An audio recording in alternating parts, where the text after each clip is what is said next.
بسم الله الرحمن الرحيم. يا رب صل وسلم دائما أبدا على حبيبك خير الخلق كلهم.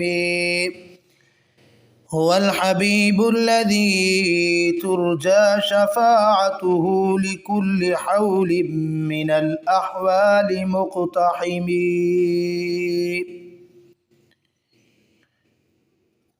أعوذ بالله من الشيطان الرجيم. بسم الله الرحمن الرحيم. أياما معدودات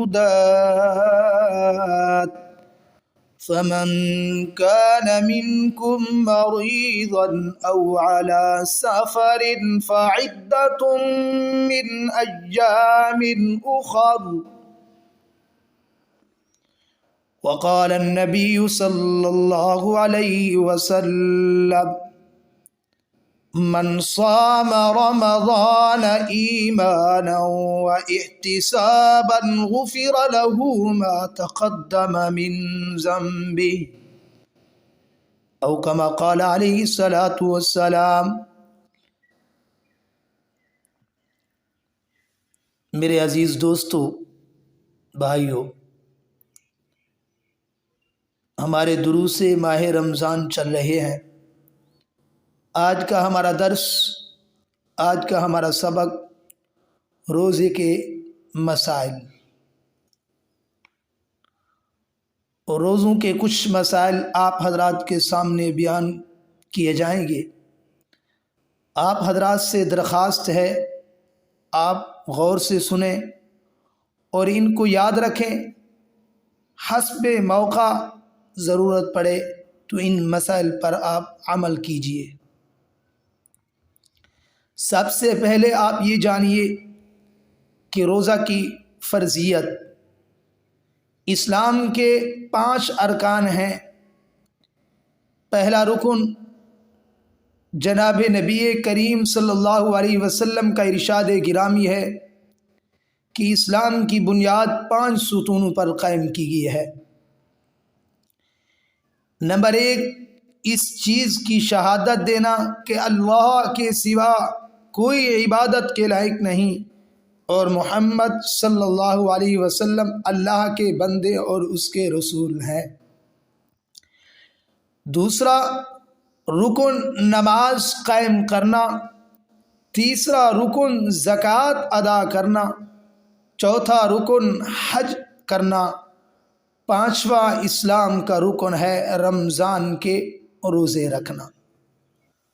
اور بخاری اور مسلم کی یہ حدیث ہے، یاد رکھیے گا کہ روزہ ہر مسلمان عاقل بالغ صحت مند مقیم مرد عورت پر فرض ہے. جو اس کا منکر ہے اس کی فرضیت کا وہ کافر ہے. ایک ہے منکر، ایک ہے بے عمل، عمل نہیں کرتا، روزہ رکھتا نہیں، اس کا حکم اور ہے. یہ فاسق فاجر سخت گناہگار ہے کہ رمضان المبارک میں بغیر کسی شرعی عذر کے یہ روزہ نہیں رکھتا. یہ فاسق ہے، فاجر ہے. کن صورتوں میں روزہ نہ رکھنے کی اجازت ہے؟ البتہ بعض صورتیں اس سے مستثنیٰ ہیں، جیسا کہ میں نے آپ کے سامنے قرآن مجید میں سے ایک آیت مبارکہ تلاوت فرمائی. اللہ رب العزت کیا فرماتے ہیں؟ فرمایا فَمَنْ كَانَ مِنْكُمْ مَرِيضًا أَوْ عَلَى سَفَرٍ، یعنی رمضان المبارک کے مہینے میں تم پر روزہ فرض ہے، لیکن اگر تم میں سے کوئی شخص مریض ہو اور وہ مرض بھی ایسا ہو جو روزہ رکھنے سے مانع ہو، اس مرض کی حالت میں روزہ نہ رکھ سکتا ہو، تو اس بندے کے لیے، اس مرد کے لیے، اس عورت کے لیے رخصت ہے. اس لیے اللہ رب العزت نے اپنے بندوں کو ایسا کوئی حکم نہیں دیا جس کو وہ برداشت نہ کر سکے اور ان کے لیے اس قدر مشقت والا ہو کہ ان کو ناقابل برداشت تکلیف ہو پھر بھی اس پر عمل کرے۔ ان کے لیے ضروری ہے ایسا نہیں، بلکہ مخصوص اوقات اور مخصوص حالات کے اندر اللہ رب العزت نے رخصت بھی بیان فرمائی ہے۔ اب یہاں قرآن مجید کی آیت میں تو مطلقاً مرض کا تذکرہ ہے، بیمار ہوا تو اس شخص کو رخصت مل گئی، لیکن یہ مرض کا تعین بندہ خود کر لے، میرے سر میں درد ہے اور تھکاوٹ ہے، بخار ہے، تھوڑی بہت